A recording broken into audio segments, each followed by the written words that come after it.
Hi everyone. This is Alex again, back from the TVR Car Club, and today we're going to be doing a follow-up session for the one that we did. Must have been quite a while back now, where we're talking to someone again from Hilton and Moss, or Bespoke, or Castle, if you've known them in the past. This is Graeme. If you've sort of worked with Graeme in the past from Bespoke days or prior to that, then you're probably very much familiar with them. Working with Martin for many years. He's sort of taking over from Martin for a bit while Martin is involved in other things. And we're basically going to be talking with Graeme today about the new facilities here at Hilton and Moss. As you can see, there's a whole new sales room, a whole new storage thing, whole new workshop, and we're basically going to finish up where we were with Martin last time when we did one of these, which is basically just talk through the new facilities and revisit the existing workshop and have a great chat about what Hilton and Moss are doing these days. So, Graeme, it's been a while since I've seen you, mate. How are you doing? Probably known me a few years now. Oh, God, I should think so. Yeah, probably a good 15, I suppose. You're sort of subbing for Martin at the moment? Obviously, I've worked with Martin for 22 years. Yeah. So since 2000 we worked together. I've always worked quite closely with him, so when he was on holiday I picked up from him and take it and worked for the company since then. Obviously he's on temporary leave. Everyone wishes him all the best. Yeah. So I don't think we'll go into the reasons why. It made it sensible for me to go straight in the office and take up where he left off. Certainly with my TVR knowledge and my customer knowledge base, it sort of keeps everyone happy and with a familiar face at the chair. So what we're going to do today is really just have you walk us around the new facilities. So I'll show you around the new facility as we've already seen. New showroom. We'll walk up to storage, make our way down from storage and then over to the workshop and have a look around the goodies, the toys. Yeah, a little toy shop. Yeah. So I noticed we started off here at the good old TVR Tuscan, just to add a little TVR theme to things, to make sure that we're sort of talking about what we want to talk about. But there are a lot of cars around here. So what is the sort of new workshop if I can get the right word, primarily looking at selling? So we're primarily looking at selling. TVR and Lotus is always going to be the heart of our business. All the other little droplets like the Lamborghini you can see in the corner, they'll all come with our knowledge, our experience, attention to detail. It can go hand in hand, but we will always focus on TVR and Lotus. It will always be our heart. Certainly Hilton and Moss have always specialised in Mercedes and obviously Jaguars, mainly the E-Type. So that's a big focus of ours, but that's mainly part of our restoration, not part of our service department. So we're always going to focus on Lotus and TVR. It's always going to be our mainstay. I mean, I worked with Hilton, back when they were over in sort of, the centre of Lower Street. the centre of Lower Street, which is many years ago. Because I bought my first TVR from them. And there's always been primarily Lotuses and TVRs, but other things that sort of started to creep along with it, the classics, and I noticed you've got lots of the Jaguar classics, which has always been a favourite. So it'd be nice to go and have a look at some of those as well, because they are quite so we'll special start cars. down here actually. Might as well. So like we pointed out, Lambo's one of our latest purchases. Porsches normally part exchanges because people come from Porsches back to TVR after a moment of madness. Let's not mention the Porsches. I mean, but we have to take them in part exchange. So you have to dispose of them somewhere. Someone has to sell them. So. And then obviously we've got our Lotuses, our classic Jags that I don't really know any British car lover that doesn't like an E-Type Jag. So it sort of fits in really well with it. Well, I used to own one at times. Did you? Actually, yeah. I owned one. Oh God, I think it was about 10 years ago. 10 years ago. But I was getting it restored. The guy who was restoring it basically fell in love with it and said, "I'll buy it from you." So I said, "Yeah, okay, fine." It's kind of hard not to love, and they're very similar to how we drive and treat our TVRs. Like, sort of, I often refer to it back to classic motoring. So check your levels weekly, and your tyre pressures are really important. And hang on to that steering wheel. Well, if you've got a Speed 6, it's also like pray that you've got enough Yeah. money in the bank balance to actually be able to restore it. Yeah, so we were just talking about this classic Jags. Now, I know Hilton have had quite a few of these over the years because the first open day we actually arranged with Hilton was we had TVR people actually test driving these. That was real lot of fun. It's really unique car, I think would be the best word for it. And they come at a unique price as well. But you pay for what you get, basically. But yeah, no, they are lovely cars. The smile level is very similar to TVR, isn't it? Yeah. The smile you get on as working in the sports car industry, you get to see the nice end of it, where people are really pleased to get back in that car. It's not just another car to everybody, and it really is the smile factors nearly the same. Yeah. I know the price tags are very different, but you can have a lot of fun for a cheaper price. Yeah, you can. It's when you start getting into the sort of fun and the classics and something that looks unique that the costs start to go up. I mean, although there are quite a few TVRs that are still quite affordable, and if you want unique looks, you can go for the Tasman, which is always an interesting look. I think would be. It's very iconic. Yeah, it is very iconic. my favourite would probably be either the Vixen or the S. Yeah. Okay. I mean, Vixen, I've got one of them. Yeah. An S2, and that is it looks something like this one. Yes. It has the same sort of curvature. Yeah. The price isn't exactly not not $250,000, but it is they're about 70,000 these days, depending upon what level of restoration you get. But the S's are still very affordable. I think.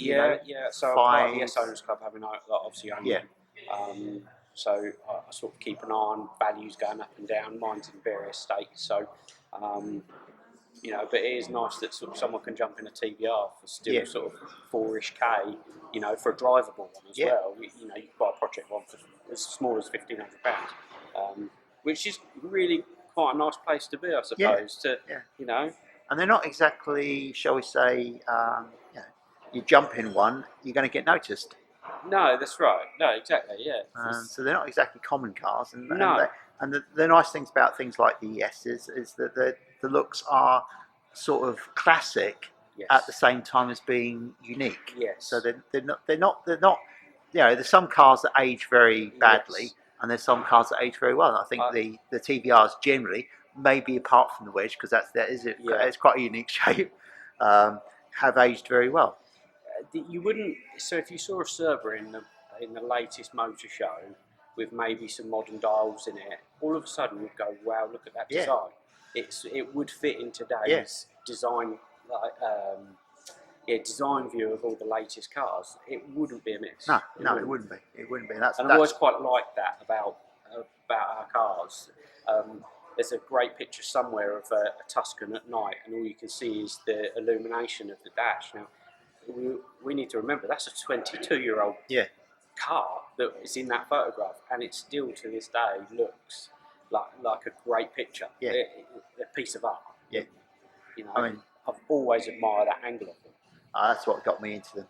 I mean, just the way they look. Yeah. I'm not a big fan of driving the Tuscan. I mean, I bought the Tuscan basically because of the way it looked, not the way it drives. And I think that's the thing that's always kept me interested in TVRs is not so much, they are nice drivable cars, and you can push them quite hard. But you have to be wary. It's like any untamed beast. You have to be wary about it. Yeah, of course. But the way they look and the way they come across, it's always been the special thing, I think. Yeah, it's a relationship, isn't it? Yeah. And you need to. Yes, we're sad bastards, aren't we? We really are sad bastards. Yeah. I mean, I think that's one of the things I'm not so sold about the. So if you look, for example, at the Elise, it's a nice looking car, but it doesn't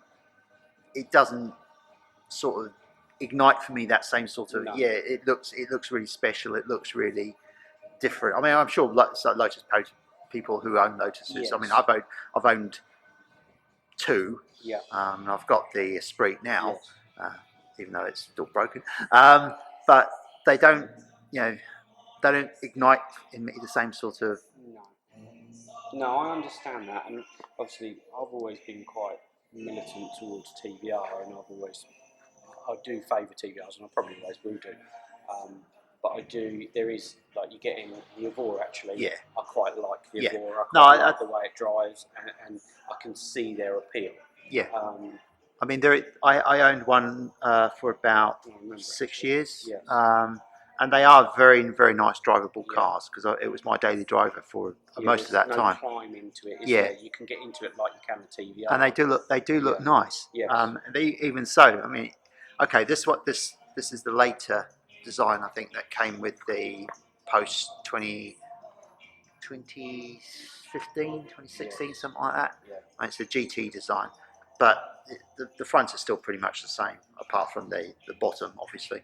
But they are nice looking cars. They're not as timeless as some of the Tuscans or the No. Sag, but they do still look different and unique, I Yes. think. And they are very nice cars to drive. Very nice cars to drive. But we'd all pick a TVR over it. Yeah. I did say that, but yes. I would. Right, so we'll walk upstairs now. Yeah, and sure. Look around our storage facility and our extended showroom. So So this wasn't finished last time you walked around here. no, it was just Okay, basically it's so- still going through So construction. this is our strip and fit centre as part of it, obviously because Hilton Coachworks. Yeah. They're a big part of their company is the Yeah. Coachworks side of it, and that's strip and fit. It's cleaned every single night. Everything's on charge every night. There's nothing out. It really is a well looked after Yeah. facility. And Yeah, I mean, Hilton have always been immaculate about how they Yes. look after things. Yeah. I mean, the old sales / workshop that they Yes. had over at Parsonage Farm, I think. yes. God, yeah, Yeah, that lovely was place, that was a yeah. lovely place. Yeah. So that's that facility, and then we'll walk through here. 2 sales offices. Will our salesman's actually in. Assistant. Our front desk where they welcome Yeah. all our customers. They walk through here first, and then they get escorted over to our workshop. Yeah. I think we've got So some then offices. This facility, all full disabled facility as well. Lifts. And then we'll walk up these stairs into floor 1 where it's also part showroom.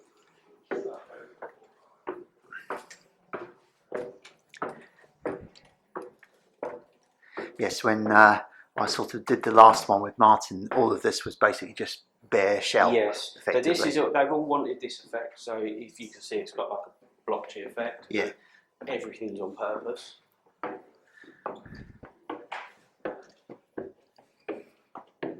So again, we walk onto floor 1. It's showroom extension, accounts as well. Yeah, and this is probably more sort of more classic cars. I think. Yeah, by so the looks of it. this is kind of what you'd class as appointment viewing. Yeah. Mind you, there was a griff on there last week. Yeah. So Well, you've got to mix Yeah. the trash with the. no, there was a griff right in the middle of it, and it actually fitted it really well because the paint and stuff on the griff is Yeah. fantastic. Really nice car, and that's sold, so that's the only reason it's out of there. But yeah, I remember Bespoke used to have quite a few of these as well. We used to do the HMCs. Yeah, At Bespoke. but you also had quite a few of the Mark IIIs We at one did, time. yeah, and we actually had the only Mark IV Healy. Yeah. Over there, and we sold that from there.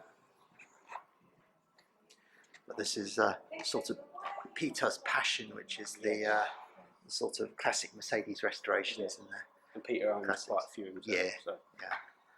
Oh, I know that.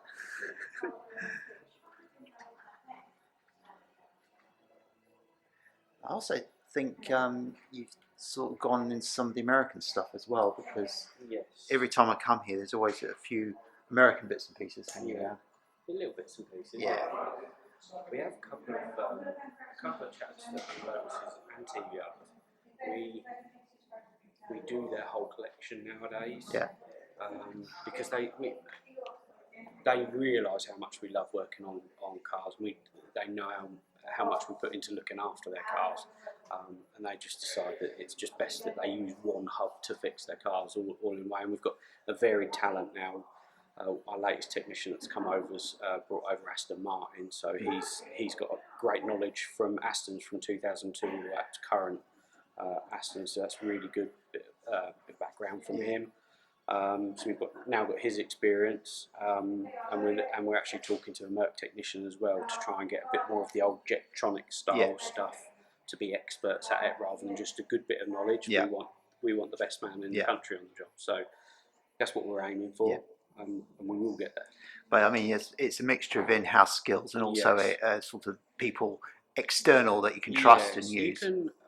But you can use someone that's able to understand the old style Mercedes Jetronic system would be good with TVR because they've already got the patience that they require, which they do, and just that finesse work to them. They need to have it, and it pays. It does pay. Well, certainly some of the TVRs you do need that finesse and patience because obviously some of the things can be a bit of a challenge. Again, like we said earlier, it's a relationship. Even between tech and car, it's a relationship. You know, love, hate, hate, love. There's always up and down, but there is a relationship there.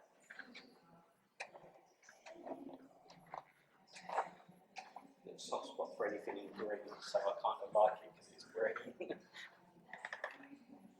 Yeah, no, I do. Yeah, as I said, I do like some of the Lotuses, but I think the Lease is one that doesn't really. Yeah, I tend to like things like this. So it's green with the biscuit and tan. Yeah, no, the internal combination. What I like about the car. It's not so much the car; it's the unique. Someone's gone, I want it in that.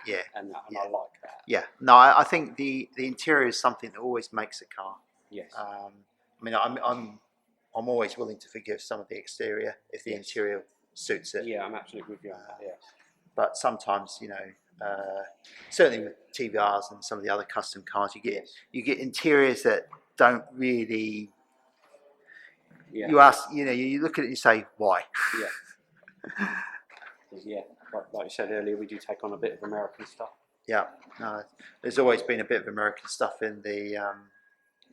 This is full workshop race spec.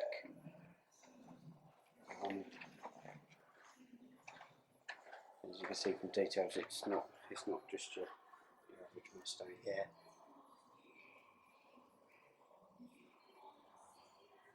As we said earlier, you pay for what you get. Yeah, you do. Yeah. We try and most of our stuff's got history behind it. To be fair, they really do buy correctly. Yeah.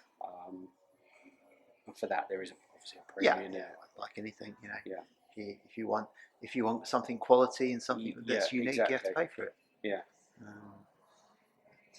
Brilliant. I think the catch is trying to figure out what it is before it starts to go up in price.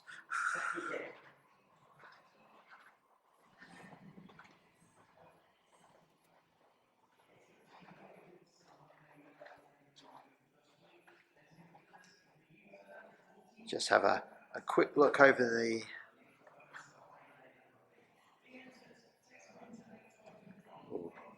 Now I remember that one from way back. The Indian bikes being as a sort of display item for many years. Yes, Peter's personal. Yeah. I remember. He's had that for quite a few years as well. Yeah, I don't think that one's been displayed. I do remember that one. That's been. So it was. That was at Unit 3. Yeah, it was something at. Was it Adam? I'm trying to remember the old sales manager guy way back. I can't remember his name. I think it was Adam. I think it was Adam. Basically, it was the guy I bought the SAG and the various other cars from. He used to sort of drool over that one a lot. So we'll just have a very quick walk through our. They call it panel fit, but that's where our body expert is for the restoration. So you walk up here one day and there'll be nothing on the floor, there'll be a pile of rust, and the next day you've actually got panels to a car and it looks sounds like a car. Sounds like a TVR chassis.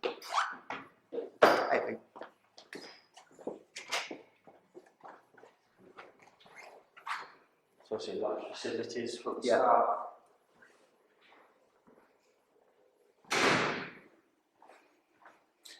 this Andy? Yeah, Andy the painter. Yeah. I spoke. Really, fantastic. Yeah. Paint technician. Not afraid to have a go at doing small repairing as opposed to doing like a full-on repaint like lots of people want to do. A really talented guy.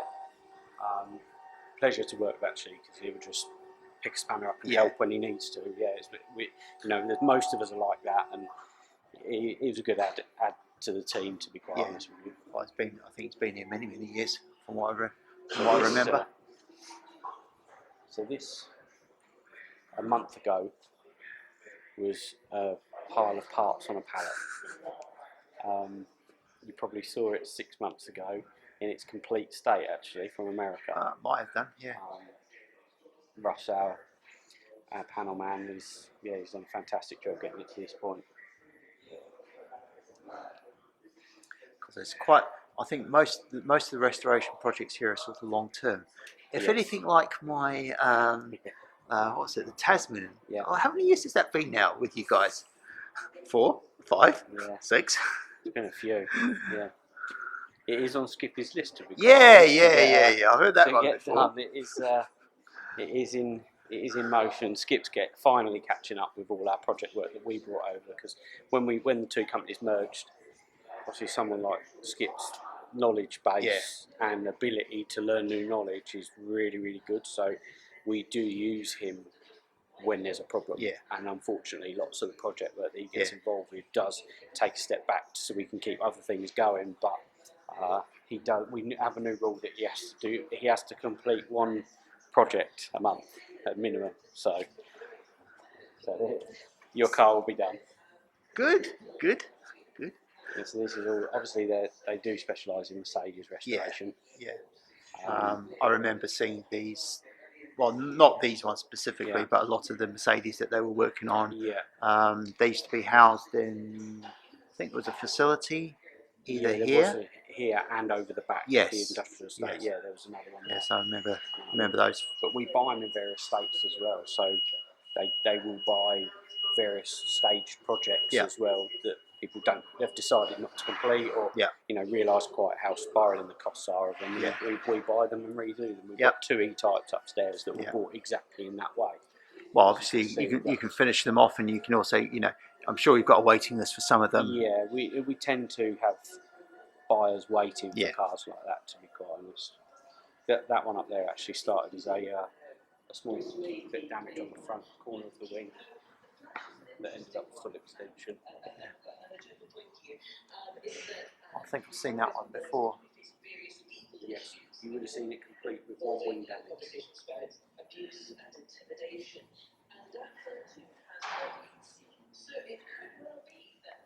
Cool.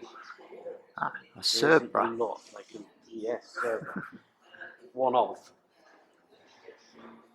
So this was just in for a service and a recommission, and the chap come down and saw Martin's having gone back together. Yeah. So he said, "Oh, what was involved? What was involved in that?" So he sort of explained it, and where do we sign? And just started the project rolling. So so from a car that didn't need a chassis or anything like that, he wanted it taken apart. It's been fully renovated. We're aware of the specialist we use for chassis work, so they've done that one for us, and it's on its way back. It's just been painted, so we've just selected the paint code for the chassis. You don't use RT or Central these days? Okay. I'll have a chat with you about that afterwards, because there are some things you might need to be aware of. So that's just one of those jobs that someone wants to spend quite a lot of money on. Yeah. Really nice. Yeah. Keeping it in original state as well. It won't be painted or anything like that. No new interior. It will just be chassis. A good working example of a server. Yeah. That since they've been allowed into America have sort of hopped, haven't they? Yeah. I mean, I think a lot of people are waiting for the SAG to do the same thing. I mean, there's a guy called, actually I don't know what his name is. I know what his alias is. Something 66. Yeah. He's been doing a cruise around America, getting a lot of interest, shall we say. So he's got Tuscan as well, hasn't he? Yes. Yeah. But I think most of the interest comes from the racing games. Yeah. So Yeah. I'm hoping when they finally are able to go to America, Yeah. that you can start charging Well, nice there's one big in Cambodia. prices. I went out and serviced it last month. Actually, I was out there servicing a TVR over in Cambodia.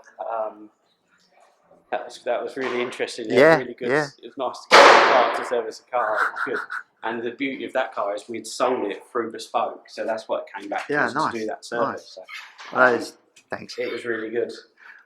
And they kept it actually really well over there, and I've always helped them with advice on the car over the phone and stuff. It's not the Griff, was it? No, it was a Tuscan. It was, we had a Swordfish Tuscan over at Bespoke many years ago. And we thought it was a wind-up when someone goes, "Oh, can you ship it to Cambodia next week?" This container had been booked and stuff, and we thought it was a joke, and it turned out it wasn't.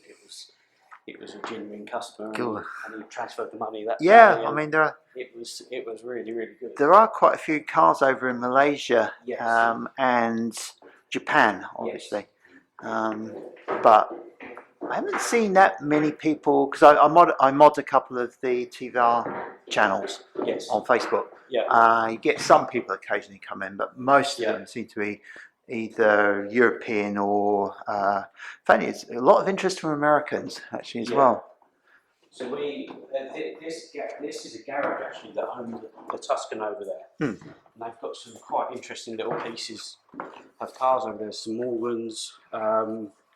They've got McLarens in his collection. Nice. He's got some real cars over there. Really nice place. All very similar to this. It's a air conditioned facility. It's all kept at climate control. It's a really nice facility. And it was quite surprising to go through Cambodia in these streets and then end up at this garage and this storage facility. It was fantastic. Yeah, I've done that with some companies I worked with who are in India.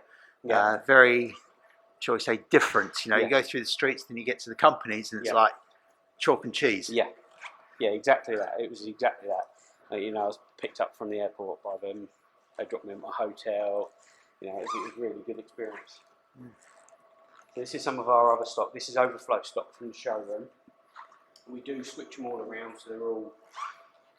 Because these are the storage facilities as well, aren't they? So as you can see, the line across there, that's our storage facility line. I think my Lanchester. Yes, and your Lotus is up here as well. And we've got a new edition of a P1800s to be restored. Oh, nice. As you can see in the corner. That's the Gullwing. Interesting project. Yes, I've seen that. I almost bought one of those a long time ago, but Really? didn't, unfortunately. But live and learn. Yeah. We've got our Jags that we specialise in stuff. The 107s that we specialise in.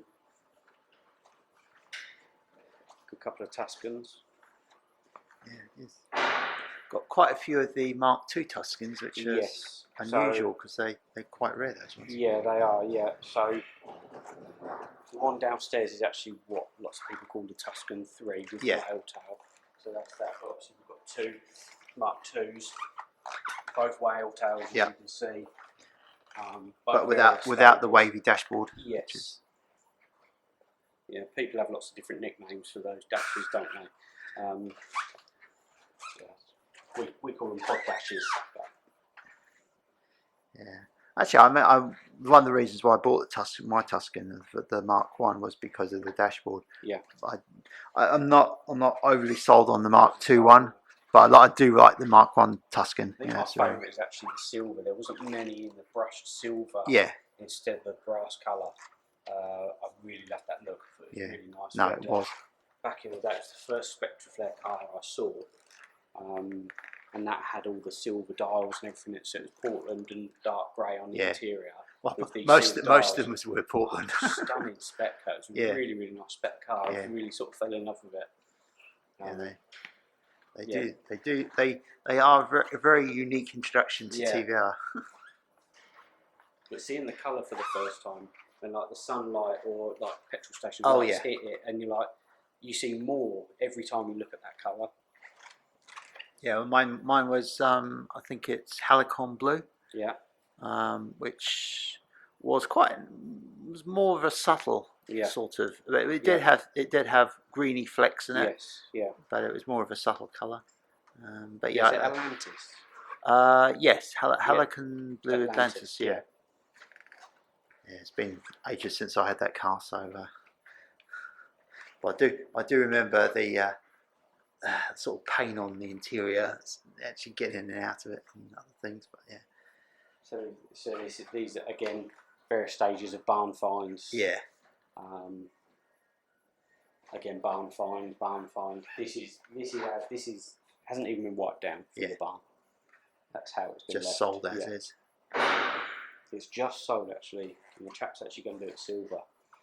And he's actually looking at the gull wing now. They're sort of doing a deal on the gull wing, so he'll probably end up with both. Nice. Yeah, but as I said, the classic Mercedes are nice cars. Yeah. I don't like the 70s ones, but I do like the earlier ones. No, I'm kind of with you on that. I do. I own a normal Mercedes, like a newish Mercedes myself. I own lots of weird cars. So. Yeah, same here.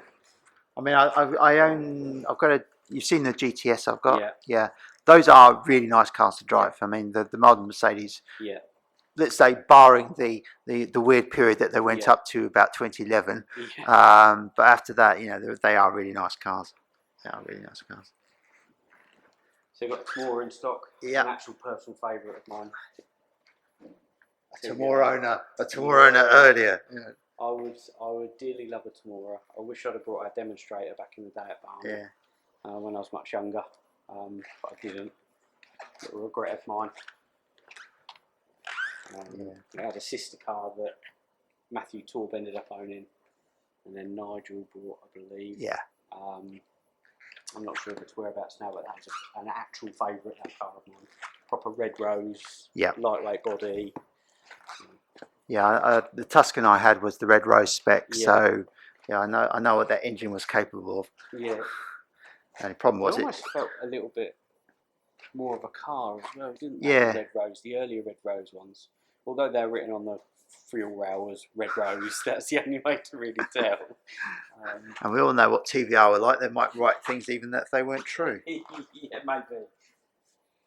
Or maybe not. Yeah. Denial knowledge of it, yes.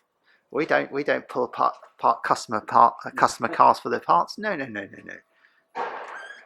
Now, if they were all correct and they all have the high-thrash air gearboxes and such like that, they were just a different car, weren't they? They really were. Second gear was something to be afraid of, wasn't it? Yes, I remember. It was certainly a different car to drive. Yes. It's one of the reasons why I got rid of it, because it's just a bit too crunchy when it came down to the sort of lanes that I live. Yeah. So as you can see, we've got our storage facility over the back. Peter's own personal collection is all undercover over to the left. All right. That's his E-Type there, actually. Storage is used for various stages of restoration as well, for people that do their restorations in stages. So obviously, because money doesn't grow on trees for lots of people, we try and meet everyone's budget. If they can only do a certain amount of work each year, then that's all we do. Yeah. We do work with everyone, and their prices that we try and help out as best as we can. Or of course, if you're doing projects that are long-term projects, shall we say? Yeah. By the time people come to work on something, it's a couple of years anyway. One of our projects, can't we? The Manchester Grill and the badge. Yeah. Third one in. Yeah, it's a fairly unique profile of Manchester. Yeah, so this is our storage facility, so we'll make our way over to our workshop. Yeah, sure. It's nice to know you've got some sort of lifts for bringing the cars up here as well. But these, so the lifts, two lifts, twin lifts. Normally, you use the left one for up and the right one for down, just so people can, it's always sort of continuity there, because they do get used daily. Ash, the head of storage, obviously he's in and out of it constantly. acts on people's beck and call. To be fair, if they want a car dropped outside, he takes it down, makes sure it's cleaned. He looks after them as well to make sure they're all MOTs and all roadworthy and stuff. Again, like it was exactly the same as bespoke days. Just try and do the best by people. Yeah. Cool. Right, shall we? So we'll make our way over to the Head over workshop. to the workshop then.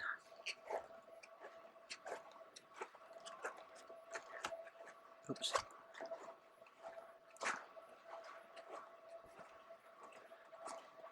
And this is where we take our photographs for our cars for sale. Yeah, or up by really- Parsonage Farm, up that little drive there. But it's really difficult when with changing weather. Obviously, you don't always get the same light. So we're trying to get continuity between all our photographs. So we've actually picked some of that, and we've had lights installed that gives the correct lighting and stuff. So it's been quite important, that little area there actually.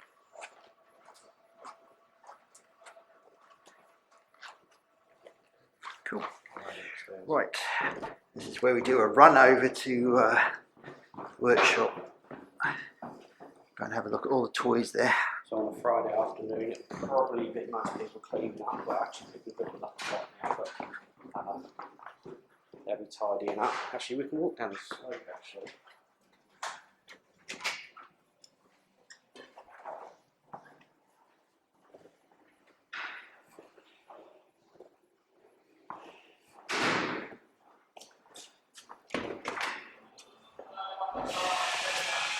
Cheers.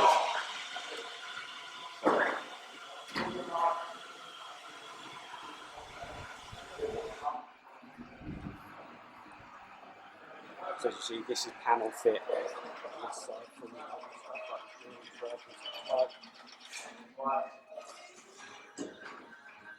All Tesla approved technicians, Audi approved technicians. So we're having new canopies installed. Because I remember those been there since over they've had some different homes then, things, bless them. But they're all being renewed now.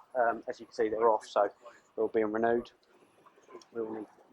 Everything needs to come in at night, really, anyway. But things that can't, obviously, we've got canopies to protect them. There's a certain sad-looking, neglected little Tasman there. I've noticed it's quite close to the workshop now. Oh, it was there when I last came here, mate, which was a couple of months back. So. So, again, like you said about the American stuff, we do look after bits and pieces. That particular chap's got 3 cars that we look after. 2 of which are Mustangs in both that colour, both of them stripes at both ends of the age span of the car. So, there's a walk through. XK150 chassis waiting to be worked on. Played with.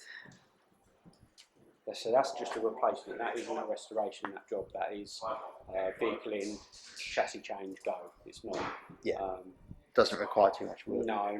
It doesn't. Well, it does require work because you've got to get. It does require a lot of work. The car, but in particular, every year it's had different work to keep it on the road. We're going to update it for a few little bits for him. We've got Jag specialists, like specialists in E-types and old XKs. So he'll be doing the work. But it's a car actually that the guy gets in and uses it every time he's in England, which is really quite nice. It's a car to him as well as his Jaguar. Not quite a daily driver, but something that is a usable classic. No, that's right. Which is really what you want. So, as you see, lots of 190s. Nice little Healy.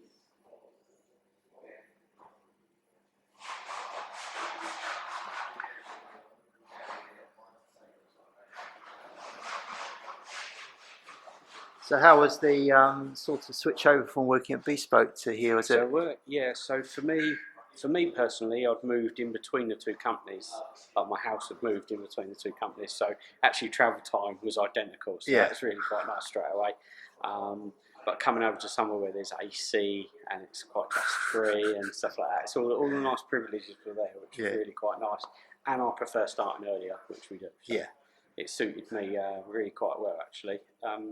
They did go hand in hand. 2 very similar businesses, Castle and Bespoke. Bearing in mind, originally Castle was set up by Giles Cooper with Peter Hilton, and obviously I worked for Giles Cooper, so the structure of the business was very similar already. So moving over really didn't change a whole lot. It was very, very similar. It was just, you know, one day working there and then the next day I'm here. It was very similar, so it's kind of slipped straight into it really. Do you do much hands-on stuff these days, or is it mostly? So obviously now Martin's not with us at work.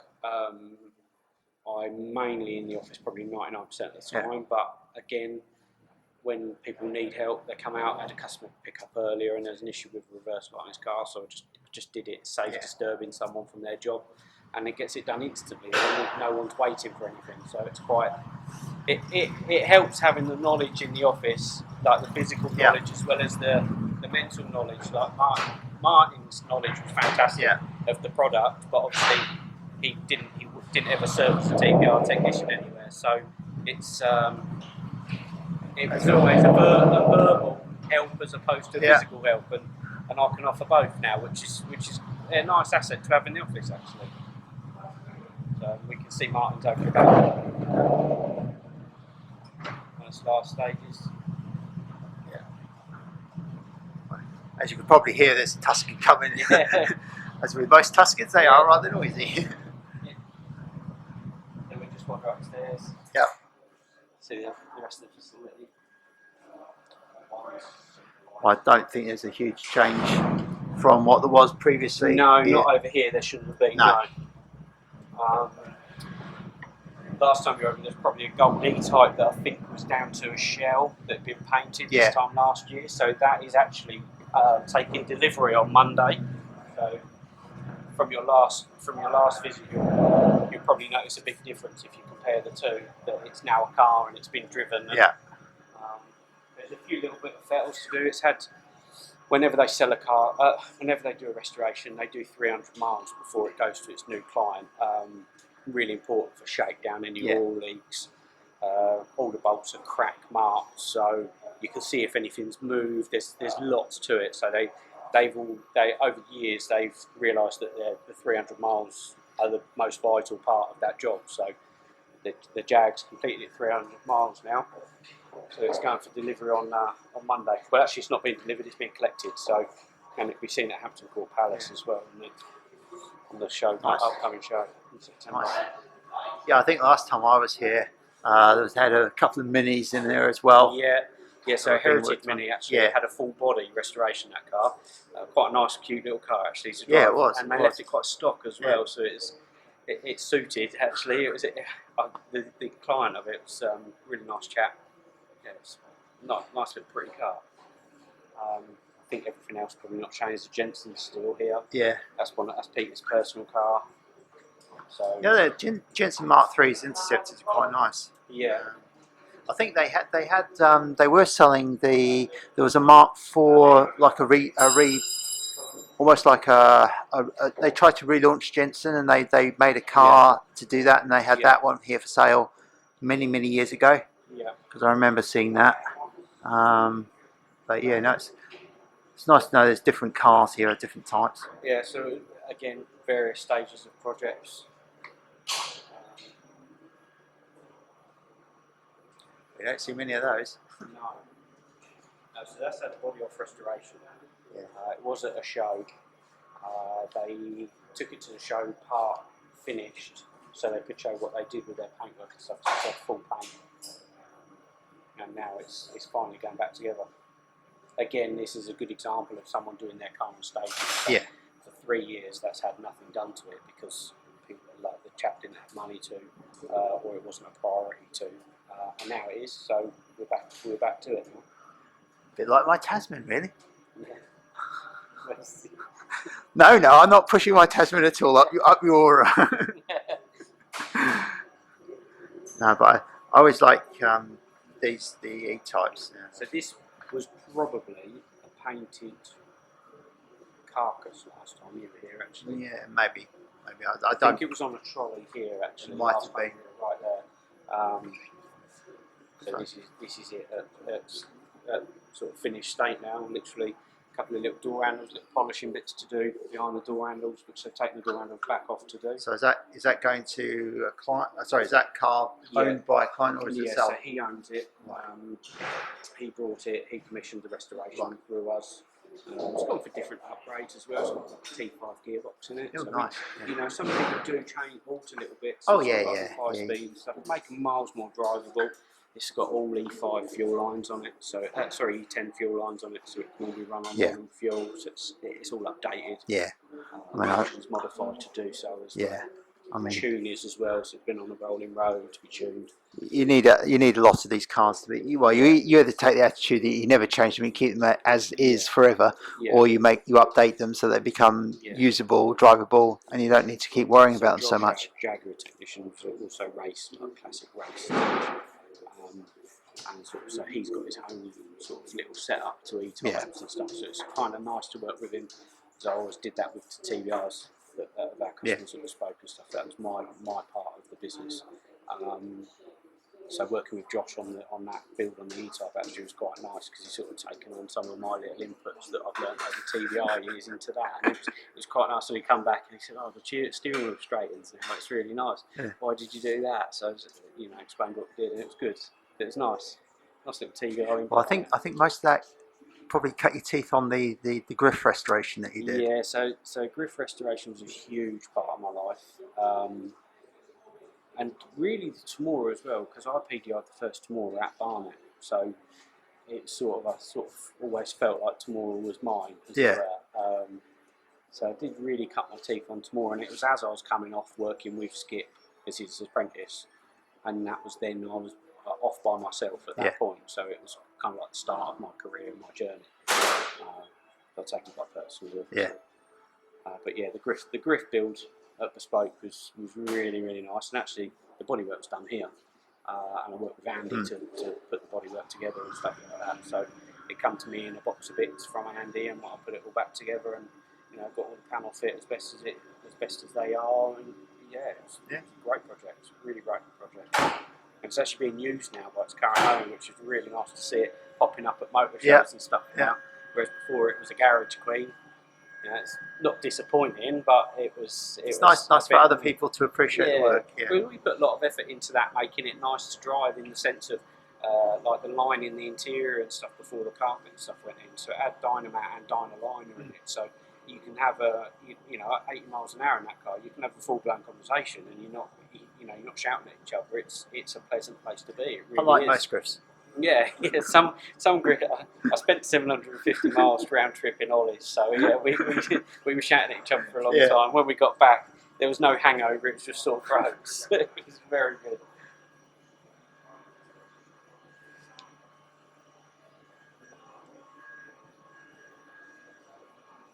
I like the paint job on this one. It's a nice colour. Yeah. Actually, I think it's almost my favourite 190 here. That colour. It suits the car. Yeah, it does. Yeah. It does. I like it in silver as well, but that blue is just almost perfect for it. Yeah, I think the challenge with Mercedes are that the standard colours these days are either silver, white, which is or actually silver. why I like that. Yeah. Because we just don't see any 107s in red. No. So it's really, you don't see any that aren't faded. It also looks like it's got a nice interior as well. Yeah. They're a hard car not to like, aren't they? Yeah. The 107. Well, I know. They haven't aged brilliantly as far as they look, but they still look. Yeah, but it became still a look cool nice. place to be, didn't it? Yeah. More than you sort of really love the outside. You like being sort of like in a nice, quiet driving manner. They're very opposite to TVR, aren't they? Yeah. And so up there is all our. So that's wrapped out and labelled cars stripped. And over the far end of it is actually like TVR parts and Lotus parts. Tasman seats. Yeah, Tasman seats. AJP engine wrapped up, ready to go in. Yeah. Roof storage. that every Mercedes specialist suffers from. Yeah. They take up so much room, it's shocking. Any TVR sort of, well, I suppose most of the TVRs have got soft tops, so it's not too much of an issue, but yeah. Yeah, the only problem we get with TVRs, mainly for storage, is when you've taken the body off, finding somewhere sensible for the body to go and safe for the body, because obviously you need to jig it so it doesn't all flex and it's so easy to mark as well. Yeah, they are. But we've got trolleys that are all built to fit under certain cars, and you know, say built to fit. You know, bits of wood have been screwed in so it doesn't flex. All doors are shut properly at times, so they all hold them in place. Any packers in that need to go in to stop them all rubbing and stuff during storage. It's you know, we just try our best to limit the damage, as it were.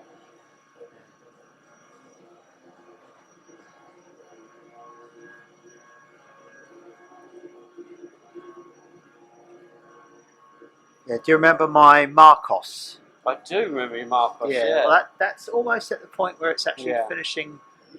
And that was Jem's car, wasn't it? That was Jem's car, yeah. Because I remember that coming over from Marcos when they changed hands to Tony Stelliger, and that someone had it needed a wiring loom in that car when it was brand new, like when it was come over to us, and chap that I worked with over at Barnet, Mark Shorey, fantastic technician. Like sort of just painstakingly rewired the whole car. He was very good. He was the perfect person for the job, but God, it was a job. Yeah, well, I'm hoping that I can bring it over here and get the wiring's got another challenge. Yeah. But it's mostly been sort of trying to strip it down and repaint it and get it all sort of at a level where it's the paint. I'm happy with it. Yeah. But it then needs the wiring and it was red the rest of originally, it. wasn't it? It was Moonlight. Oh God, what was it? I think it was a black grey colour originally. Then it was repainted to a Moonlight, Desert Moonlight, I think it was, and I've repainted it to Cascade Indigo. Yeah.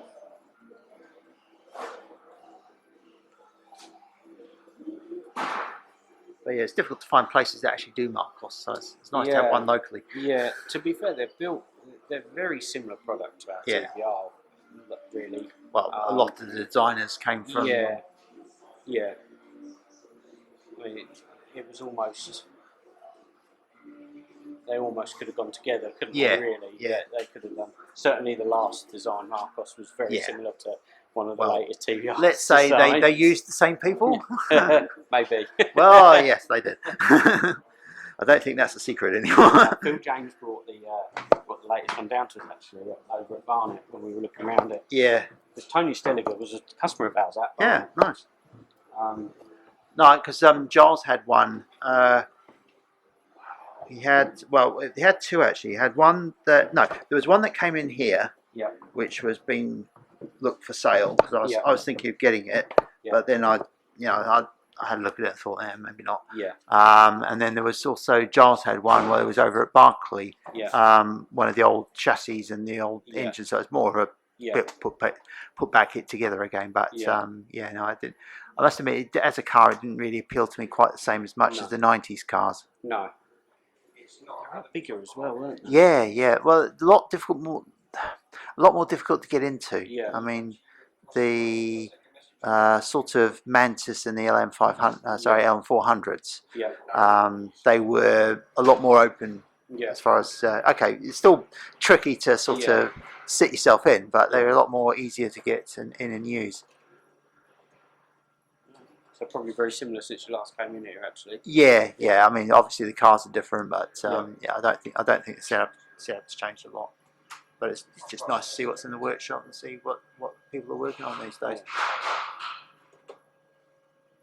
The Caterham we sold over the back, K-Series Caterham, your stereotypical head gasket issues. Yeah.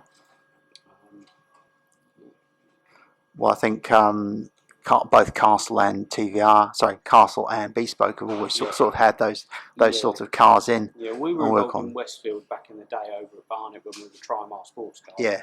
The short space we were, we were like a dealer for Westfield, so we kind of got involved in that side of it. Well, I know Mark was trying out lots of indies at that time to sort of see if there was something that we got could be done. involved, didn't we? Yeah. You know, that's... And that Mexican company for selling their Yeah, Mastretta Yeah. was first, and then Vol was next. Actually, I mean those Vol cars were okay, not to my Very taste, well but they built were car. very well built. When you look through it, everything was Vol stamped. Yeah. Every nut and bolt was Vol stamped. Titanium nuts and bolts Yeah. throughout. It was really quite a well finished product. Yeah. But it was obviously focused at track, so it Yeah. really limited where it was going to go. It did very well at what it did, but it Yes, was it it was did, sort yeah. of at the time when the track cars weren't Yeah. picking up as much as they had exactly, been. Yeah. Yeah. I think it would probably do well today because track world seems to be very busy again. Yeah. You know, track days are nearly every other day, aren't they, at places? So it's a popular world again. We had a little slump, didn't we, for a few years? So it's back to it now. So it'll probably do okay nowadays. Everything comes and goes, but it does, yeah. It's funny, although you look back over the last 15 years or so, and so the classic cars have always sort of been. They've always been sort of up there. They haven't really gone. They haven't really had that crash yet. No. I mean, I know if you go back before that, there was sort of leaps and bounds, but it's the highest sort of. I wouldn't call it bull, but it's the highest sort of straight that I've seen. Yeah. Where it's actually the prices have been maintaining fairly steadily, and it's been good for the TVRs because those prices have really gone up in the last 10 years. There's not many products you can get enjoy for a while and kind of get your money back. Yeah. You know, I think we always hoped that they would go up and you'd earn, but what you probably get is your money back once you've sold it. You know, you might not get your service cost back, but you certainly get what you paid for it back. There just isn't a product you can enjoy and do that with. Yeah, I think that's especially true for the very old ones and the very modern ones. So, for example, the SAGs, they were 35, they're now 70, 80. And even the S's have gone up in price. Yeah. I think the only ones that have really been a bit depreciated probably would be the wedges, but even those have been picking up these days. Yeah. Again, though, if it's a looked after one, it does sell for correct money. Let's call it. Not I don't want to call it strong money because I generally think you get what you pay for with every TBR. Its price should reflect what it is, and I think they do. To be fair, no matter what garage you buy them from, no matter what private customer you buy them from, the price does reflect how it's been looked after. Yeah. Obviously, if someone skimps on the details, then the that will be reflected. reflected Sell it relatively cheap as well. And well, not always, but yeah.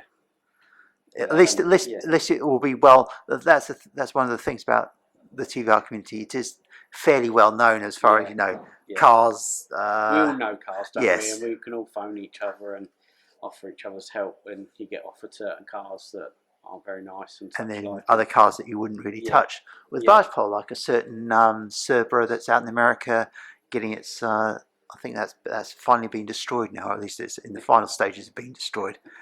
Thank heaven. Yeah, we won't mention the colour of it. No, we won't mention that. We won't mention something about charisma. No. But I've seen more enough of that car. Actually, I saw most of it over at Bespoke. Yeah, it was. We had it for sale for a long time. Yeah. That was on a sale or return basis, obviously. We tried to advise many times that it was changed and altered to try and fetch a bit of money back, but it was, no. But there was lots of people liked it, believe it or not. We had 2 clients try and get finance on it. To be fair, so it's, we did have nibbles at it, considering what it looked like. But I think it's probably in its correct home now. Yes, I think that is the case. But the problem is, it's well past its prime now. I think I haven't really heard much about it. What I did hear was that the engine is sort of stuffed and a lot of the interior. Mate, we've done a lot of work as a 4.2 anyway, didn't it? And bless it. The nostrils never wired up though. Yeah, no. So it was definitely a Marmite car, I think would be the best way of putting it. But I think certainly it was in the Max Power magazines when I was a teenager, so I remember that.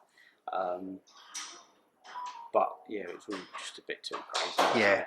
Although actually interesting, there were some other ones. There was a Nikolai Tuscan one, and a T350 as Yeah, well. yeah, that's what that was the other. They've Because I done. saw those over at you know, there's a show just outside of Cambridge at The oh Duxford. no begins with K. It's held at a school. I'm not too sure. No, I can't remember the name of it now. But anyway, a couple of years back, they had a storage company there that was actually displaying those two cars. Yeah. Which I had a chat with the bloke. The blue T350 bought Yeah. from us and at Barnet, and that night then bought the company. That Yeah. Yeah. Because there was the blue one and the blue T350 and then the black Tuscan. Yes. And they all were sort of maxed out a bit, power maxed out a bit, max power out a bit. Yeah, I think he was sort of trying to see what could be done. Yeah. If you start modded one Yeah. to see. I think he was trying to suss the whole market out. Yeah. Yeah, lots of people have different views Yeah. on his reign. Yeah, I don't have Quality any. control was very good. Yeah, I don't have any issues. Say, I mean, you know, your average Tuscan would take sort of a week to PDI, and when he was in control, you would PDI them in half a day. They were fantastic. They were coming through all geoed up, ready to go. You know, we'd always check every one at Barnet, and you put the gauges on them, and nothing needed adjusting. It was actually good overnight. It turned overnight. Yeah. It was a good. Yeah, I think he got a lot of negative press. Yeah. That he didn't deserve, but. Yeah, he did get negative press. Whether he deserved it or not, I don't know. I was probably too young to even understand any of it back then, to be quite honest with you. But all I saw was the benefit to us in the workshop, and it went from, you know, our job being a long job on a PDI to not, and it was nice. It was nice to work with. I think it's interesting to have a chat with Martin about some of the stories of the wheelie years. Yeah. Which I won't repeat on camera, but they were interesting. Interesting to find out the sort of methodologies and the quality and double quotes. And, but I suppose the world go round being different, I suppose. Yeah, no, everyone's different about how they do things. So he was certainly a character. Yeah. I never met the guy, but I only met him at racing, actually, at Tuscan Challenge. Yeah. He turned up. Giles was in a hire car from someone else. So I was obviously going to support Giles, and he walked over and said hello and stuff. Yeah. 2 miles. I had a chat with. Do you remember Ian, who used to work here as the? Ian Cunningham. Yeah, Ian Cunningham, a friend of Martin and Peter as well. Yeah. But that's how I met Ian through. Yeah. So he used to tell me lots of tales about the Peter Wheeler years, shall we say, and just leave it at that. Yeah. Definitely interesting. There's some great stories that float around. Yeah. You sit and witness it as a young lad as well, and you're like, wow, okay. Enough said on that. Cool. Okay. Well, I think that's been through everything. Thanks very much for your time. It's been nice to catch up, and just nice to see what's happening these days, and also personally catch up. It's been a while since we. So we've got some open days coming up that we'll discuss, and I'll send over to you, and we'll go through some bits and pieces. Yeah, cool. Right. And not mentioning the Tasman again, but a few completion work on some of these cars. Yeah, would be nice.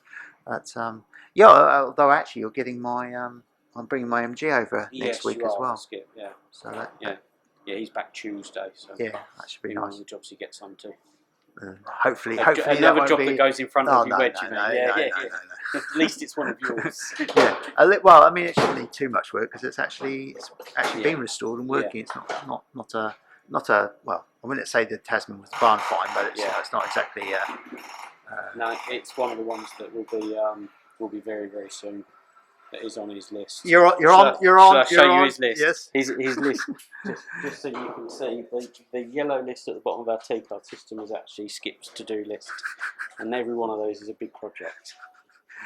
And I'm thinking about.